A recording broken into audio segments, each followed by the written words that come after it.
CMR shopping mall మన BHEL circle లో మార్చి 20న energetic star Ram Pothineni గారిచే గొప్ప ప్రారంభం. రమగారు, కొంతమంది మనం చూస్తూ ఉంటే అసలు ఎలాంటి దిగులు కనిపించదండి, చీకు చింత ఏముండదు. మళ్ళీ ప్రాబ్లమ్స్ లేవా అంటే ఎన్నో సమస్యలు ఉంటాయి. పట్టించుకోరా, వీళ్ళు ఎంత అదృష్టవంతులా అనుకోవాలి. కానీ మరీ అసలు ఆలోచనే లేకుండా ఎలా ఉంటారు కదా. ఇళ్లలో వాళ్ళకి ఎంత కష్టమో తెలుసా రమగారు, అలా చీకు చింత లేకుండా హస్బెండ్ కానీ వైఫ్ కానీ ఇద్దరిలో ఒకళ్ళు హస్బెండ్ ఉన్నాడో చచ్చారే ఓయమ్మో కదా. నిష్పూచిగా ఉండే వాళ్ళతోటి చాలా కష్టము. వాళ్ళు ఆలోచించరంటారు రమ్మగారు, అంటే వాళ్ళని బాధించదు మనసు. షాలోగా అంతసేపు బాధపడే రకంగా ఉండరు కొంతమంది. అసలు ఎంతసేపు బాధపడద్దు, కనీసం ఆలోచించాలి కదా, అది కూడా ఉండదు. వాళ్ళు ఆలోచిస్తారు, మనకు తెలియదు బహుశా. అంతేనంటారా? ఎవరి చింత వాడికి ఉంటుంది, కొంతమందికి చింత ఉండదు. రేపటి గురించి ఆలోచన కొంతమందికి ఉండదు. రేపేలాగా, ఎల్లుండేలాగా, అవతల ఎల్లుండేలాగా, పిల్ల పెళ్ళి అయితే ఎట్లా, పెళ్లి కాకపోతే ఎట్లా, పెళ్ళయ్యాక పిల్లలు పుట్టపోతే ఎట్లా, పుడితే ఎట్లా, ఆ ఊరు వెళ్తే ఎట్లా, ఎక్కడికో ఆలోచించేస్తారు. ఆలోచించే వాళ్ళు కొంతమంది, ఏ ఆలోచన లేకుండా ఉండేవాళ్ళు కొంతమంది. దీని మీద ఒక నిర్విచారుడని భలే కథ ఉంది చేయాలి. ఓ చెప్పండి. చాలా బాగుంది, ఇంట్రెస్టింగ్గా ఉంటుంది. పాత కథ, 50లోది బహుశా, ఏమన్నా 50 అంతే 50స్లోది అనుకో. తర్వాత ఇప్పుడు గుర్తు చేసుకుంటూ ఉండేదాన్ని ఆ కథ నేను. భలే తమాషాగా ఉంటుంది. ఓ రాజుగారు ఉన్నారు. ఈయన రాజ్యం సుభిక్షంగా ఉంది, ప్రజలు శాంతిగా ఉన్నారు, పెద్ద ప్రాబ్లమ్స్ ఏం లేవు. అంటే జనరల్గా రాజ్యంలో ప్రాబ్లమ్స్ అంటే ట్యాక్సులు ఎక్కువైపోవటము, ఏదైనా ఈతి బాధలు, వర్షాలు పడకపోవటము, అకాల వర్షాలు, అకాల మృత్యువులు, అలాంటివి ఏమీ లేవు. రాజుగారికి తను ఉండాల్సినంత సుఖంగా లేనని ఒక ఫీలింగ్. ఓకే, నేను ఇంకా హ్యాపీగా ఉండొచ్చు, కానీ నాకు హ్యాపీగా ఉంటాను రావట్లేదు అనుకుంటాడు. ఆయనకు ఒక దిగులు, నాకంటే సుఖంగా ఉండేవాళ్ళు లేరా అని అడుగుతూ ఉంటాడు ఎంతసేపు. నేను ఉండాల్సినంత సుఖంగా లేనంటే ఈ అధికారులు, ఆయన భార్య, మంత్రులు అనేవాళ్ళు మీ అంత సుఖప్రాణి లోకంలో లేడండి, మీరే హాయిగా ఉన్నారంటే ఆయనకు నమ్మకం ఉండేది కాదు. నాకన్నా ఇంకా చాలా మంది సుఖంగా ఉంటారు, ఉండాల్సినంత హాయిగా నేను లేను, నేను ఇంకా కూల్గా ఉండుతూ నేను ఎందుకో ఉండలేకపోతున్నాను. బాగుంది, హాయిగా ఉండటమంటే ఇది కాదు, ఇంకా ఏదో అలా అనుకునేవాడు. అయితే ఏమైంది, దాని మీద ఆలోచిస్తూ ఉండేవాడు ఎంతసేపు. ఒకరోజు ఒక ఆయన, ఈయన ఈ రాజుగారు ఎక్కడికో వెళ్ళాడు, ఊర్లో తిరిగి రావడానికి వెళ్ళాడు. అధికారులు ఎవ్వరు లేరు. తిరిగి వస్తుంటే ఒక పల్లెటూరులో ఒక పల్లె వాతావరణం, నగరానికి కొంత దగ్గరలోనే ఓ పూరి పాకలోంచి చిన్న వెలుగు, అక్కడి నుంచి ఏదో శ్రావ్యమైన సంగీతము వినపడుతోంది. అబ్బా, వీడెవడో సుఖప్రాణి, చీకటి పడేసరికి చక్కగా సంగీతం వాయించుకుంటున్నాడు. ఎవరు సంగీతం పాడుకుంటూ కులాసాగా ఉంటారు, ఆనందంగా హాయిగా ఉన్నవాడు. ఈయన గుర్రం బయట కట్టేసి ఆ గుమ్మంలోకి పోయాడు. ఈ రాజుగారు రాజు వేషంలో లేడు, సింపుల్గా ఉన్నాడు. ఏదో ఒక బాటసారి వెళ్ళే ఆ ఏకతారం మీటుకుంటున్నాడు. ఒక ఆయన టింగ్ టింగ్ వాయిస్తున్నాడు. ఏకతారం మీటుతారు కదా, ఆ ఏకతారం మీటుకుంటూ చక్కటి పాట, ఎంత శ్రావ్యమైన కంఠము, నిశ్శబ్దంగా నిరామయంగా ఉంది వాతావరణం. ఆ ఇంట్లో ఎవ్వరూ లేరు, పేద పూరి గుడిసె. ఓ మూల ఓ పొయ్యి ఉంది, ఏవో గిన్నెలు కనపడుతున్నాయి, ఓ చిన్న కుక్కి మంచం ఒకటి ఉంది కూర్చోడానికి వీలుగా. ఓ చాపేసుకుని గుంజకానుకుని కూర్చుని ఏకతార మీటుకుంటూ పాడుకుంటున్నాడు. దాన్న కూర్చో అని ఆయన కూర్చున్నాక, అగో ముందు కొండలో మంచినీళ్ళు ఉన్నాయి తాగు అని వాడు మంచినీళ్ళు తాగి ఈయన మీటుకుంటూ పాడుకుంటుంటే రాజుగారు కూడా సంగీతంలో మైమర్చిపోయి విన్నాడు. ఎవరు ఏమిటి అని కనుక్కున్నాడు. ఎంత హాయిగా పాడుతున్నావు, నీకేం బాధ లేవంటే, ఏం బాధలు ఉంటాయన్నయ్యా, నాకేం బాధలు ఉంటాయన్నా, ఏమున్నాయి, ఏదో కళాయి చేస్తాను, కళాయి పనులు చేస్తాను, మాటలేస్తాను గిన్నెలకి, నగరంలో తిరుగుతా పొద్దంతా, ఏదో ఒక పావలా రూపాయి దొరుకుతుంది, కాసిన బియ్యం కూర కొనుక్కు తెచ్చుకుంటా, అన్నం వండుకుని తింటా, నేను ఎవరికి పెట్టక్కర్లేదు, ఎవరు నాకు పెట్టక్కర్లేదు, గొడవలేదు, నాకెవరు లేరే అని ఏడవచ్చు. వాడు ఏడవట్ల, ఏం చేయాలి, ఏముంది, నడిచిపోతుంది కదా. అన్నం తిన్నాక ఇంకేముంది, వెంటనే నిద్ర ఏమీ రాదు, ఏదో సంగీతం చిన్నప్పటి నుంచి పాట పాడుకునే అలవాటు, ఏకతారా పెట్టుకుని పాడుకుంటుంటే సంతోషంగా ఉంటుంది, హాయిగా నిద్ర పడుతుంది, ప్రశాంతంగా ఉంటుంది అన్నాడు. రాజు ఆశ్చర్యపడి, ఊరిని వాడికి దొరికే పావలార్థకే వీడు ఎలా హాయిగా ఉన్నాడు, ఏమో నాకు అన్నీ ఉన్నా నేను హాయిగా లేను, నిర్విచారంగా ఉన్నాడే వీడు, వాడు ఎంతైనా ఏడవచ్చు.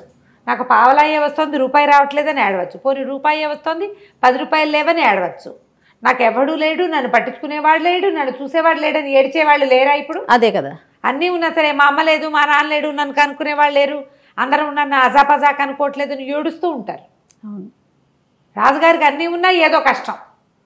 నేను ఇంత నిర్విచారంగా ఉండలేను, నేను ఇలా హాయిగా నా దారిని నేను పాట పాడుకుంటూ పడుకోలేకపోతున్నానే.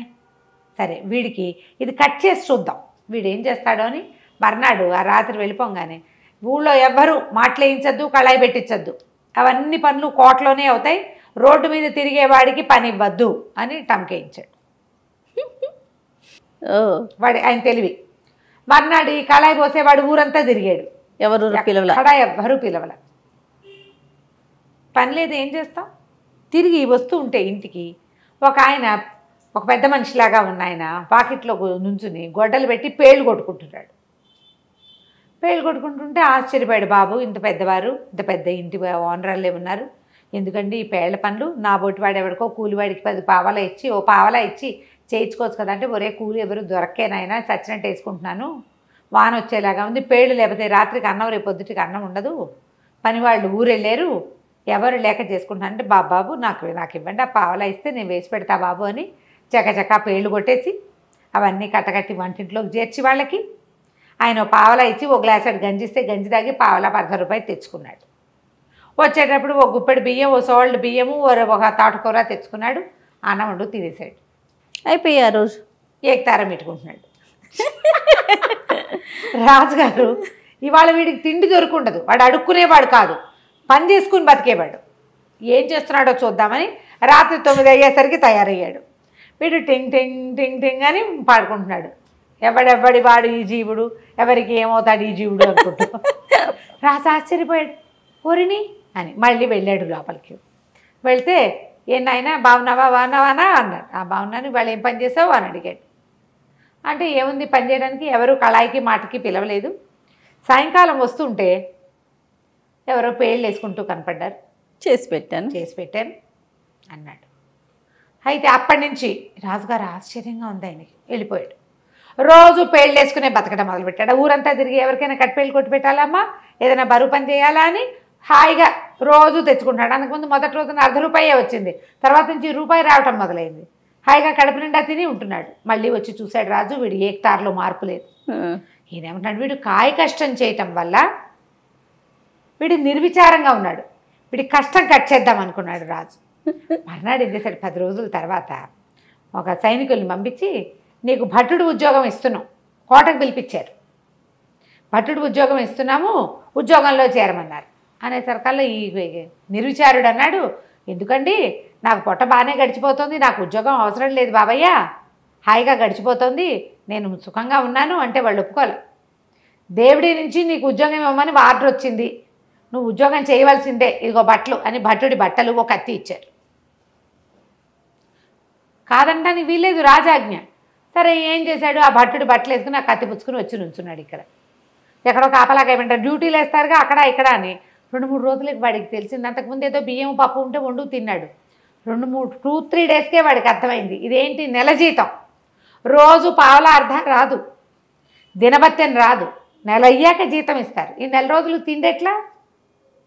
వీడేం చేస్తాడో చూద్దామనే రాజు ఎత్తు. ఏం చేశాడు, ఒక కమ్మరాయన దగ్గరికి వెళ్ళి, రాజుగారు తన కత్తి ఇచ్చారు కదా, ఇది సైనికులకి కత్తిస్తారు, ఒక వర కత్తి ఉంటాయి, ఆ కత్తిని కుదవబెట్టాడు ఆయన దగ్గర. కుదవబెట్టి వ్యాపారి దగ్గర ఆయన ఏం చేస్తాడంటే, వ్యాపారి కత్తులు వాళ్ళకి వీళ్ళకి రెంట్కి ఇస్తాడు. తనకి దినవారీ ఓ పావలా వచ్చేలాగా ఏర్పరచుకున్నాడు. ఆ పావలాతోటి ఒక గుప్పెడు బియ్యం కొనుక్కుంటాడు, ఏదైనా ఒక కూర కొనుక్కుని వంట చేసుకుంటాడు. ఈ ఊర ఖాళీగా ఉంది. మొదట్లో 2 రోజులు తెలియదు, 3వ రోజు పరకాయించి చూస్తే ఎవరికైనా తెలిసిపోతుంది. అందుకని ఏం చేశాడు, ఒక వడ్రంగి స్నేహితుడు ఎవరో తెలిసిన వాడు ఉంటే, అన్న ఇందులో పట్టేందుకు ఒక కత్తి చేసి పెట్టమని చేయించుకున్నాడు. బయట నుంచి చూస్తే పిడి ఉంటుంది, కత్తి ఉందని అనుకుంటారు, కానీ అది కొయ్య కత్తి. అసలు తెలివితేటలు చూడండి. 4 రోజులు గడిపేశాడు. 20 రోజులు గడిచింది, 25 రోజులు. రాజుగారికి ఆశ్చర్యం వేసింది. ఓ రోజు రాత్రి వచ్చాడు చూద్దామని. వీడు టింగ్ టింగ్ వాయించుకుంటున్నాడు, పాడపాడేస్తున్నాడు నిర్విచారంగా. రాజు ఆశ్చర్యపోయాడు, ఎట్లా వీడు చేస్తున్నాడు, ఇప్పుడు వెళ్ళి అడగలేడు. అందుకని ఏం చేశాడు, ఓహో వీడు ఊరికే సైనిక వృత్తి ఇచ్చాం వీడికి, వాడు అక్కడ ఇక్కడ ఊరికే ఉంచుంటాడు పారా హుషారు అనుకుంటూ. వీడికి పెద్ద పని చెప్పాలి. రక్తం చూడలా వీడు యుద్ధ సైనికుడు కాదు, వీడికి నెత్తురు చూపించాలి. వీడికి అప్పుడు వీడి సుఖమంతా పోయి భయం వేస్తుంది వాడికి. అసలు అంత కక్ష ఏంటో రాజుకి తనకంటే వాడు హాయిగా ఉన్నాడనే విషయాన్ని ఓర్చుకోలేకపోతున్నాడు. రాజే. మనమైనా అంతే కదా జయ, మనకంటే అవతల వాళ్ళు హాయిగా ఉన్నారని అనిపిస్తే మంటగా ఉండదా? కానీ అలా కక్ష సాధిస్తారా? మనకు అవకాశం లేదు, రాజుకి అవకాశం ఉంది. ఏదైనా అనవా జయ మనం, వాళ్ళకేంటి అంటాం. సాధారణ రమ్మగారు ఈ డ్రెస్ ఎంత నచ్చినా సరే ఈ డ్రెస్ నీకు సూట్ కాలేదు, అలా ఉంటే బాగుండేది, ఇందులో ఈ పువ్వులు లేకపోతే బాగుండేది, ఏదో ఒక వంకి ఓర్చుకోలేనితనం ప్రతి మనిషికి 100% ఉంటుందండి. అవకాశం వచ్చినప్పుడల్లా ఆవిడ అట్లా ఇట్లా వేరే ఒక రూపంలో అయినా అనేసి ఆ కక్ష తీర్చేసుకుంటూ ఉంటారు. రైట్. మనుషులు కదా, మనుషులకి అలాంటివే ఉంటాయి భావాలు. వాటిని అరిషడ్ వర్గాన్ని జయించలేం మనం. రాజుగారు అసలు జయించలేము. ఏం చేశాడు, మర్నాడు ఒక ఖైదీకి ఉరిసి ఇది ఉంది, మెడకోసేయాలి వాడిది, ఏమనాలి దాన్ని, ఊరి శిక్ష, తల ఉత్తరించటం, నరకటమే, మెడ నరకటం తలారి పని. ఆ తలారికి చెప్పాడు, ఫలానా ఒక సైనికుడు ఉన్నాడు నిర్విచారుడు, వాడి చేత ఈ పని చేయించమన్నారు. అతను మెడొత్తరించే పని వాడికి చెప్పమన్నారు. అక్కడి నుంచి వీడిని పిలుచుకుపోయారు. పిలుచుకుపోతే అక్కడ ఒక ఖైదీ ఉన్నాడు, వీడికి వాళ్ళ మరణశిక్ష ఉంది, ఆ శిక్ష నువ్వు అమలు చేయాలి, తీ కత్తి వేయి అన్నారు. అనగానే వీడు నిర్ఘాంతపోయాడు. ఒకటి భయం వేసింది, రెండోది ఇంకో భయం వేసింది, కత్తి లేదు కదా. లేదు, కొయ్య కత్తితో ఎట్లా చేస్తాడు. అదే అయితే లబలబలాడుతూ అన్నాడు, అయ్యా తలారన్నా, నాకు ఈ పనులు అలవాట్లేదు, నేను ఏదో మామూలుగా మాట్లాడుకుని బతికేవాడిని, ఎందుకో ఉద్యోగం వచ్చింది, బాబు నాతోటి ఇవన్నీ కాదు, ఒట్టి సైనికుడి పని అంటే కాపలా పనే కదా అనుకున్నాను, ఈ చావుల పనులు నరకటాలు అవి నేను చేయలేనని అంటే తలారు ఒప్పుకోలే. కఠినంగా చెప్పాడు, నీ పేరు చెప్పారు, దేవుడి నుంచి నీతోటి శిక్ష అమలు చేయించమని వచ్చింది, చేయవలసిందే రాజాజ్ఞ, ఇక కుదరదన్నాడు. అనేసరికల్లా వీడు ఆలోచించుకుని, ఓకే దేవుడా, నా జీవితంలో ఎప్పుడు చేయని ఒక బ్రహ్మాండమైన పని చేయబోతున్నాను, నా వల్ల ఒక ప్రాణం పోబోతోంది, ఒకవేళ ఈ ఖైదీ కనుక నిర్దోష అయితే నేను నరికే కత్తి కొయ్యి కత్తిగా మారిపోవుగాక, నువ్వే ప్రమాణం దేవుడా, నీ మీదే శపథం చేస్తున్నాను అని గట్టిగా అరిచాడు.